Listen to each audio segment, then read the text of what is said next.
তিনি আসলে কবরের পাশে দাঁড়িয়েছেন, তিনি কথা বলার চেষ্টা করছেন, কিন্তু সেই কথাটি আসলে নেবার মতো যে পরিবেশ, সেই পরিবেশ কিন্তু একদমই আমরা দেখতে পাচ্ছি না।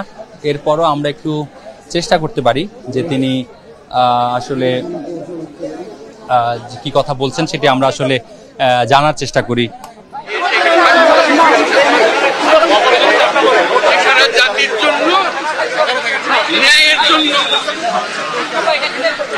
মুক্তির জন্য বুক তুলে দাঁড়িয়ে ছবি দেখলে বিশ্বাস করা যায় যে একটা মানুষ, একটা ছেলে বন্দুকের সামনে হাত উঠাইয়া দাঁড়ায় আছে,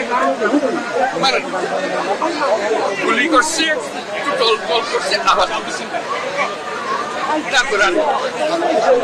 এই সেই লোক।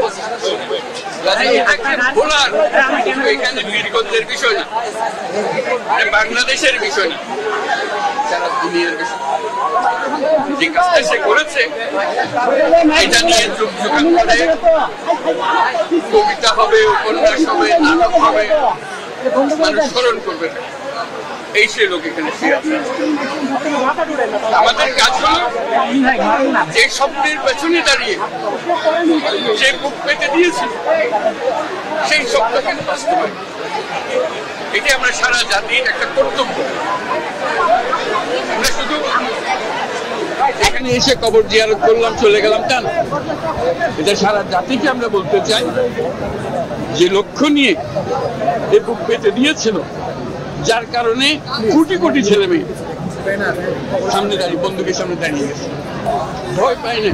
এই যেহেতু পথ দেখিয়ে গেছে, আজকে আমরা সেই কারণে নতুন বাংলাদেশ পেলাম। এই নতুন বাংলাদেশ গড়ার দায়িত্ব এখন আমাদের।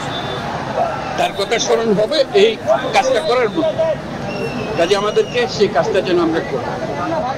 এই আবু সাঈদ এখন এক পরিবারের সন্তান না, বাংলাদেশের যত পরিবার আছে তাদেরই সন্তান, এবং তারা ওদিকে তাকিয়ে থাকবে। যারা ছোট ছেলে মেয়ে বড় হবে, তারা স্কুলে পড়বে আবু সাঈদের কথা, হবে আমিও ন্যায়ের জন্য লড়বো, আমিও বুক পেতে দেব। সেগুলো এই আবু সাঈদ। আবু সাঈদ এখন ঘরে ঘরে, প্রত্যেক ঘরে আবু সাঈদ, এবং বাংলাদেশের যত পরিবার আছে সব পরিবারের সন্তান। এবং বাংলাদেশে এখানে জাতি ধর্ম নির্বিশেষে সবারই সন্তান। এখানে হিন্দু পরিবার হোক, মুসলমান পরিবার হোক, বৌদ্ধ পরিবার হোক, সবার ঘরের সন্তান এই আবু সাঈদ। কাজেই আপনারা খেয়াল রাখবেন যে কোথাও কোনো গোলযোগ যেন না হয়, কেউ ধর্ম নিয়ে কথাবার্তা না বলে, কারণ আমরা এই মাটিরই সন্তান, সবাই আবু সাঈদ। কাজে এদের সন্তানদের রক্ষা করা জাতি ধর্ম নির্বিশেষে, এটা আমাদের এখন কর্তব্য।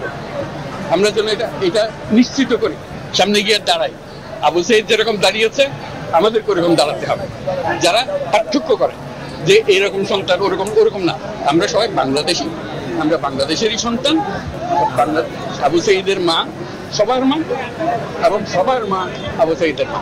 কাজে তাকে রক্ষা করতে হবে, তাদের বোনদের রক্ষা করতে হবে, তাদের ছেলে ভাইদের রক্ষা করতে হবে, সবাই মিলে করে। এটা এক বাংলাদেশ, দুই বাংলাদেশ নেই, এটা আবু সাঈদের বাংলাদেশ। এই আবু সাঈদের বাংলাদেশে কোনো ভেদাভেদ নেই। কাজে আপনাদেরকে তো অনুরোধ, যে যেখানে আছেন ওই আবু সাঈদের বা যারা যারা আছে যেখানে আছে তাদেরকে রক্ষা করুন, কোনো রকম গোলযোগ হতে দেবেন না। আজকে যে আসলাম এখানে, এটা স্মরণ করেন, আমরা যাতে এটা খুব বাস্তবায়ন করতে পারি। আপনাদেরকে সবাইকে সালাম দিলাম। আসসালামু আলাইকুম।